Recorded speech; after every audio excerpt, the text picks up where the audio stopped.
It's clear that it's not just a data industry. It's an industry that transforms human knowledge and judgment and expertise into the signals that AI models can learn from and need to learn from.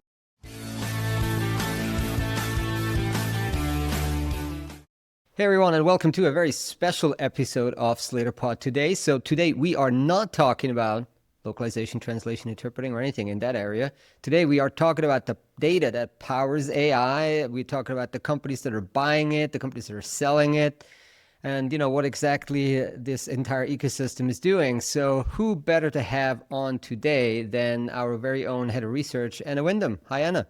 Hi, Florian. Hi, everyone. So you were in the lead for our new Data for AI market report. So let me just give you a quick run through kind of the high-level bullet points before I defer to you on the various aspects that we covered in this report. So in this report, we sized this market at approximately $9.3 billion. We looked at the data used to train, adapt, align, evaluate, and deploy AI systems.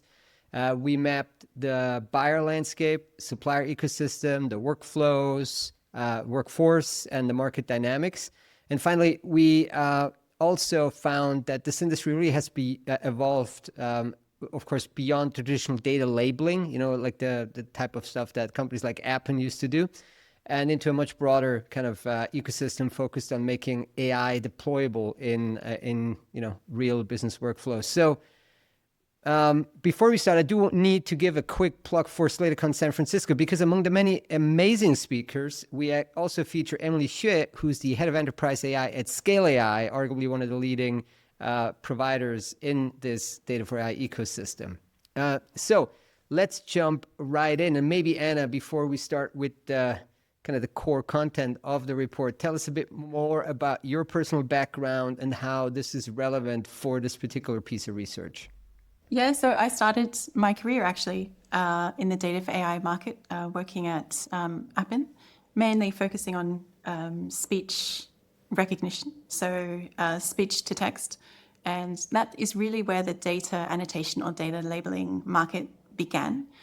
It's changed a lot since then. And as you said, we've tried to capture in the report what this market looks like now in mid-2026. It's a pretty broad and deep report, but the goal was really to understand what this market looks like now and the extent to which it's changed. Got it. So what made us at Slator here decide to dedicate a report to data for AI? Yeah, so I guess many of our listeners are language solutions integrators, and this is an important adjacent market for language solutions integrators. We did an analysis of how many LSIs actually operate in this market, and it's around 10%. But notably, a lot of the players at the top of the market, so the very large super agencies, RWS, TransPerfect, operate in this, and they have significant data for AI businesses, and notably fast-growing businesses. And there are obviously synergies between language solutions and data for AI, multilingual expertise, and global operations. But as we dug into this, it became really clear that this market has much broader relevance, so beyond being an adjacent market to language solutions integrators. So this is the market, as you said, that produces the data that is used to build, adapt, align, and evaluate AI models. So in that sense, it's a critical layer of AI infrastructure, and it underpins language AI, so all of the language solutions market, but also AI deployment across the broader economy. So we covered this, I remember, I think it was back in 2019, right? When Appen was like, I don't know, a $5 billion company. That's no longer the case, because while they had to scale back on some fronts, others kind of exploded. But yeah, we did a report back in 2019. What surprised you the most when it came back to it now? I guess what surprised me is how much the center of gravity has shifted, and how little I recognized, how little was familiar in terms of the basic questions. Who buys data for AI? What kinds of data matter most? Where is value being created? What kind of suppliers are in the market, and how are they positioning themselves? All of these very basic questions had very different answers when I looked at them this year when we produced the report in 2019. back in 2019, the main question was scale. So all of the focus was around these data annotation workforces, producing data that was used to develop specialized task-specific models. So we're all familiar with machine translation models, speech to text, and there were other areas that were generating a lot of demand, robotics, image recognition, and so on. So going into this research, I kind of expected to find an evolved version of that market. And because of the LLM, I don't know what we want to call it, the LLM explosion or the LLM moment in 2022, I was also expecting to see that there would be a whole lot of new demand for the unstructured large-scale data that we know is used to underpin large language models. But instead, what I found is that the conversation has moved much further downstream, so much further into the question of practical AI implementation, into the question of, yes, we have these large language models, they have great, broad, general purpose capabilities, but how do we actually make them reliable, safe, controllable, usable in real world environments? And that question changes almost everything about what is needed in terms of data. It changes the type of data being purchased. So we need data that will align, adapt, and evaluate models. It changes who's doing the work. So instead of relying on those large pools of generalist annotators, there's now a new and increasing need for domain experts who can provide judgment that will shape model behavior. And we see, you mentioned app, and we see leaders in this space repositioning around this need, as well as new companies emerging that focus primarily on this. It's also changed who's buying. So before the demand was largely organized around applied AI, so machine translation, computer vision, defense applications. Now, of course, we have demand coming from the frontier labs, so OpenAI, Anthropic, Cohere, and so on. We also have demand coming from all of the enterprises across every industry who are deploying AI and aiming to extract value from AI. And as well, we have demand coming from all the companies that are building their products and trying to make their products use case specific and trying to make their products differentiated. One implication of all of those changes is that the economics have changed significantly. So in the past, this kind of data work had a very low value per data point. But today, some of the most valuable data comes from experts whose knowledge has been built up over decades. And that means that in those cases, the value per data point is dramatically higher. So in short, old world, we had a market focused on building model capability. New world is a market focused on deploying AI. It used to be like somebody annotating like bird, car, bicycle-ish, right? And now it's like, hey, does this physics equation look okay? Exactly. So are there still like misconceptions out there about the data for AI market generally, maybe among some of the companies that have heard about it, on our podcast or in other areas and kind of covered it superficially, or there's some kind of broader misconceptions around there? One of the big misconceptions or misperceptions is that the market is still just that kind of data labeling that you just mentioned, looking at an image, labeling it cat, or looking at a social media post and labeling it as having a particular sentiment or so on. Another aspect that gets a lot of attention in the media is that is the need for this large-scale data to pre-train large language models. And so there's also a perception that this industry simply provides that kind of unstructured web scraped data. And to be clear, both of those types of data demands still exist and are still important parts of this market. But what's interesting and what's new is this newer layer of demand that doesn't get as much attention, but is really the most strategically important type of data now, which is the data that makes it possible to release and deploy models. So as you mentioned, an example would be, say, a medical physician looking at output to assess whether the response is not just medically accurate, but an appropriate response to a particular prompt. Let's talk about the market size. Obviously, people are very interested in that. We size it at 9.3 billion, which, given the numbers that we're hearing now with like Anthropic and OpenAI, it seems kind of cute. You know, you have like these like $1 trillion numbers being thrown around for, you know, valuations when these companies go IPO. So, what does the 9.3 billion include? What does it exclude? What do we capture with that? We're capturing the external commercial spending on data for AI. So the Frontier Labs actually have a large component of internal data AI work that's being generated internally and managed internally without the need for external providers. So this is not included in the market estimate. What we're counting here is external spending from Frontier Labs, enterprises, AI product builders on data sets. So all of the spectrum of data used to build, to adapt AI models, to align AI models with specific behaviors and policies, and all of the expert work that is required to test the models to see where they fail and to evaluate the models to see if they actually do what they're meant to be doing.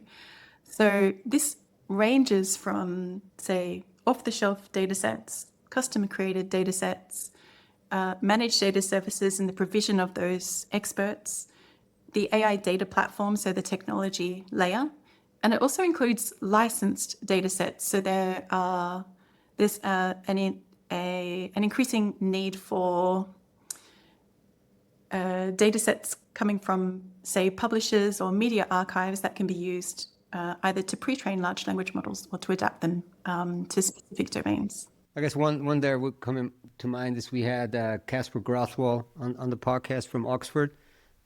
So yeah, they will probably be in the licensing part of the market. Yeah, and perfect example of a provider that's really ridden this trajectory of change very fast. So they were previously providing those off-the-shelf data sets, and now they're involved in discussions around, do we want to license this material for repurpose this material as AI training data?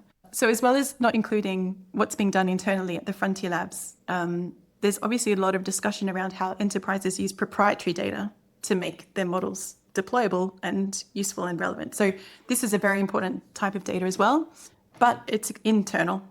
It's not a case of external spend, so it's not included in our estimate.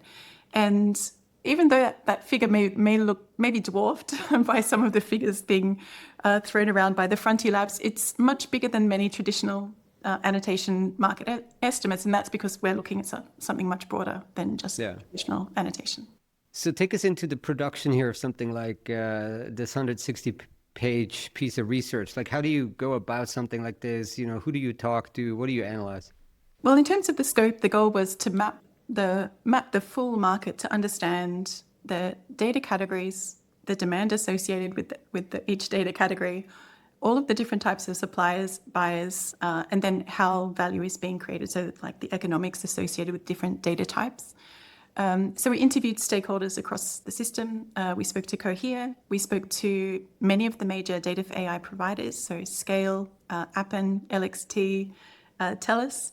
And we spoke to a lot of the language solutions integrators that have built AI data businesses, so RWS, TransPerfect, and so on. So these conversations were so interesting. I can't tell you how many times I've gone back to those conversations. So thank you to everyone who spoke to us. But it's really just such a dynamic and interesting space at the moment. And the other thing that I looked at in detail were the system cards and safety reports and model cards from the Frontier Labs. Really super rich source of information. And they really validated what we were seeing, what we were hearing from the providers, which is we need these human experts to take part in these alignment, adversarial testing and evaluation processes, and that this is a really core need to building models and making sure that they're actually safe, they're actually useful. So one of the biggest themes in the report was the rise of something that we call deployment data. So what is deployment data and why does it matter? We're using deployment data as an umbrella term to refer to everything that adapts a model after pre-training. So for pre-training a large language model, you need the massive unstructured data. And for under deployment data, we're including the data used to adapt models to specific domains. So, for example, to make them specific to legal or medical or financial contexts. We're including the data that's needed to align their behavior. So this is data that gives models examples of how to give a good response, or what does an enterprise actually need when someone asks, can you write me a marketing plan, or analyze this Excel data. And it also includes the adversarial testing. So this is where experts will go in and try to expose the failure modes and the weaknesses in the model and try and get it to go against policy, or to provide dangerous information, or to provide inaccurate information. And finally, deployment data includes all of the data, so the gold data sets needed to evaluate the model. So in order to understand if the model's working, first you need to define what good looks like. To define what good looks like, you need experts, you need journalists, you need medical experts, financial experts to say this is what good looks like. And then you need those experts again to evaluate the output of the model and say, yes, in this case, it aligns with what good looks like, or it doesn't. And an interesting feature of all of these types of data is that, or these processes, is that they are very iterative. So the more you test and evaluate the model, the more you expose or reveal or unearth the ways you need to change it. And in order to change it and adapt it further, you need more data. So it's very much a cyclical process.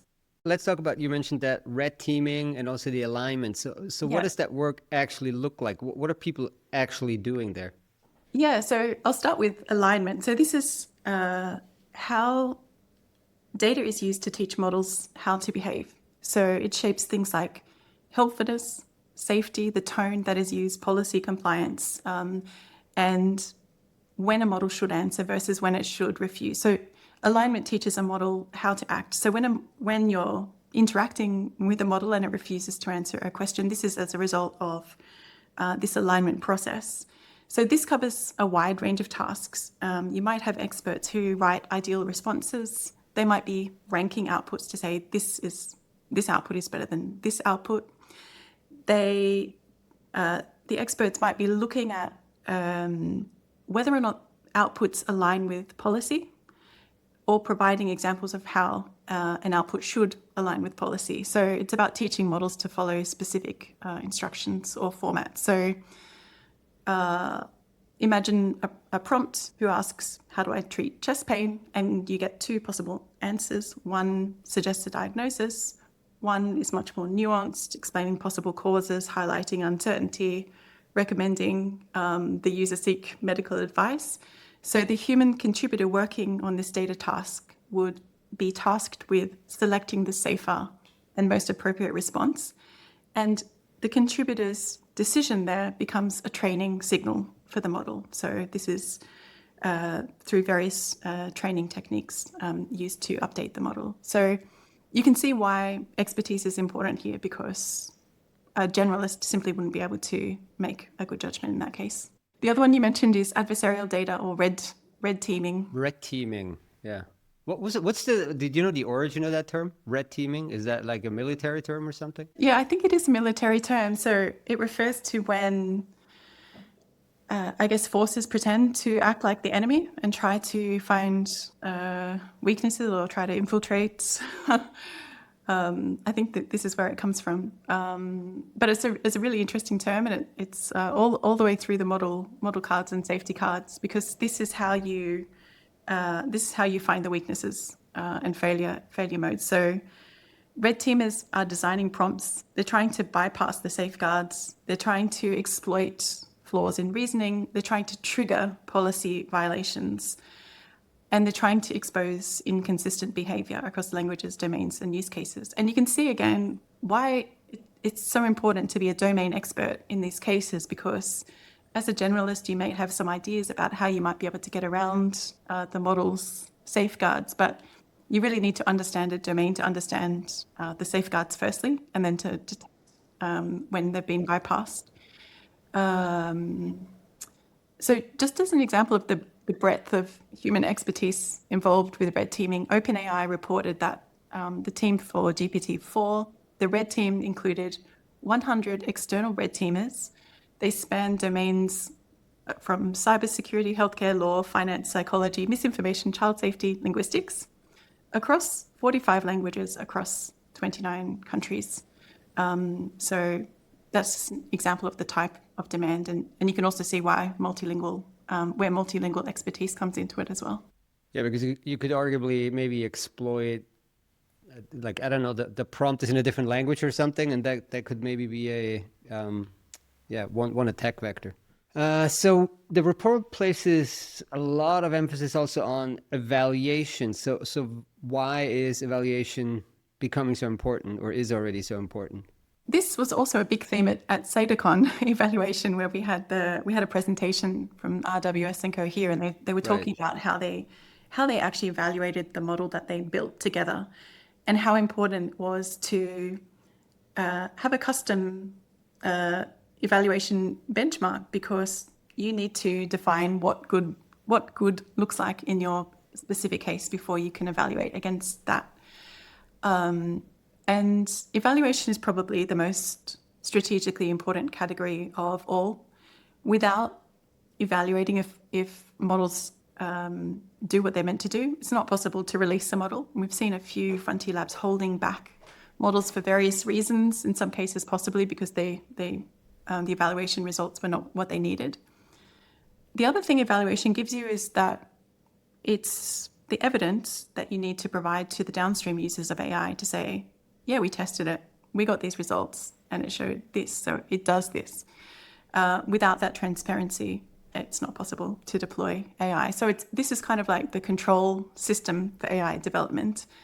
And you can see that this is where the relationship between the frontier labs and the domain experts becomes important, because the frontier labs are building the model, but the experts are telling them the standard against which the model should be judged. So an example of a data task might be a physician who creates realistic clinical scenarios to test whether a model provides safe medical guidance, or a legal expert assessing whether a model correctly interprets regulatory obligations. So as well as evaluating the model, the experts are involved in defining the terms of the evaluation as well.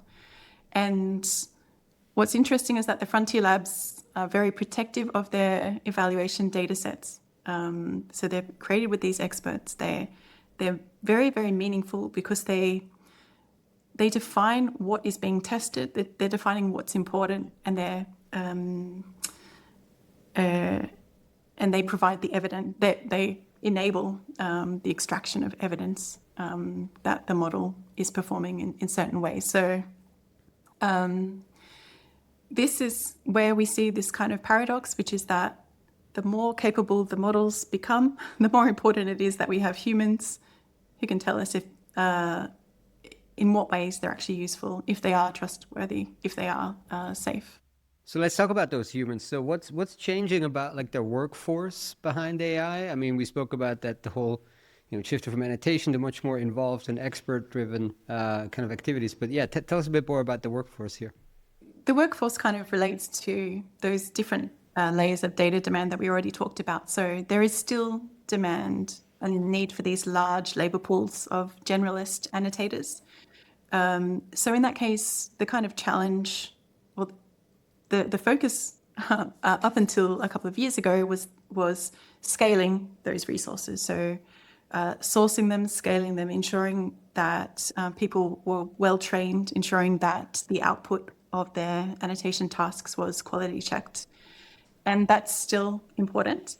But because of this new, I guess, bottleneck to deployment, which is ensuring that a model is safe and having evidence that it is safe, that creates this demand for human experts.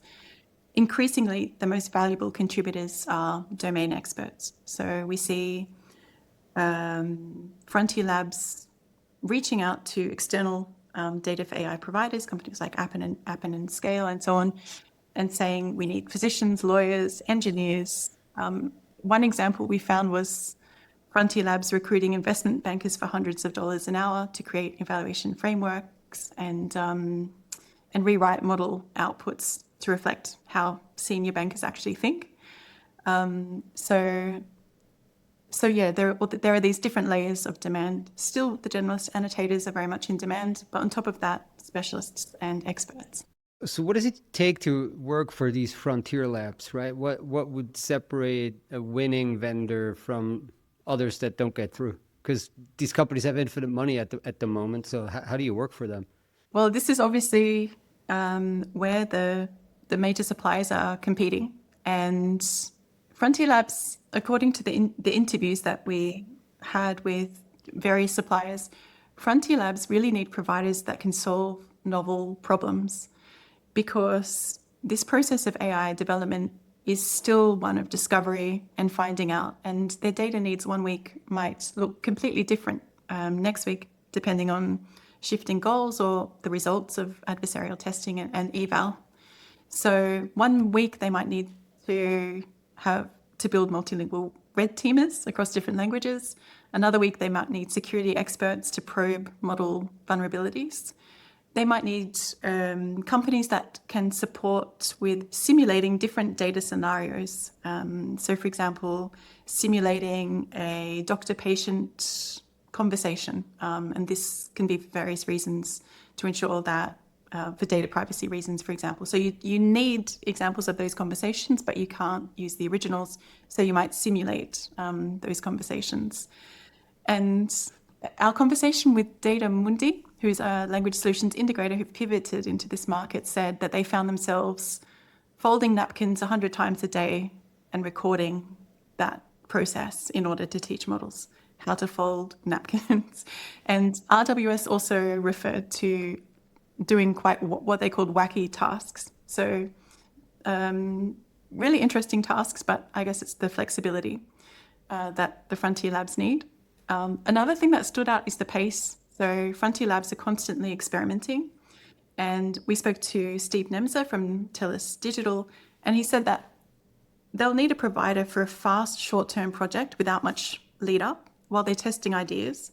As soon as they discover something works, suddenly they need to scale that really fast. So the providers that are able to first respond to those quick short-term needs and then move into scaling are the ones who are winning. But probably the biggest differentiator is trust. So increasingly there's this focus on, is data governed? Is it traceable? Can we defend the whole process that it came through to get to us? So they need to know where the data came from, who produced it, which contributors were involved and how they were vetted, the rights around the content. They need to see that the process withstands scrutiny. Other than the major frontier labs, I guess there's like two at this point, right? OpenAI and Anthropic, and then you have, Mistral and Cohere, etc. But who are the major buyers today, and what are they actually buying? I mean, we've touched on some of this, but yeah. Yeah, as you said, there's only a very small group of frontier labs, and you have your top tier and a couple of others just behind in terms of size. So those are, though they are few in number, they are spending very heavily and increasing their spend on data. So that is where the demand is concentrated. But apart from that, we have enterprises and AI product builders. And across enterprises, certain industries are much more focused on AI operationalization, AI deployment, and have greater data needs. We go into that in the report, breaking down which industries are more forward and which ones are lagging in terms of AI adoption. And the other notable buyer type, which we count as a different buyer segment, is the rise of sovereign AI programs. So these are national AI initiatives. They want to have greater control over all AI infrastructure. They don't want to be using infrastructure from the US.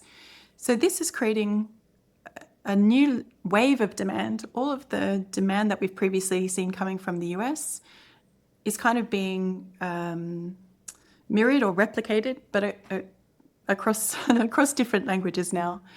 So they need, obviously, language coverage, and they have specific security requirements.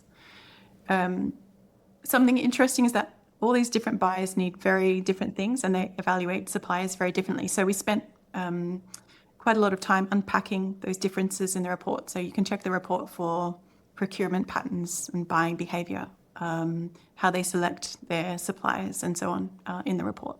Yeah, there's some amazing tables in there that if I was a salesperson in this industry, I would want to get my hands on. So do go there. So for the LSIs, is this like a genuine adjacent market or a fundamentally different business? We had Paul Carr from Welo Global, formerly Relocalize, on the podcast, and I think he was a little bit more on this is quite different, not fundamentally different, but quite different. So what's your take?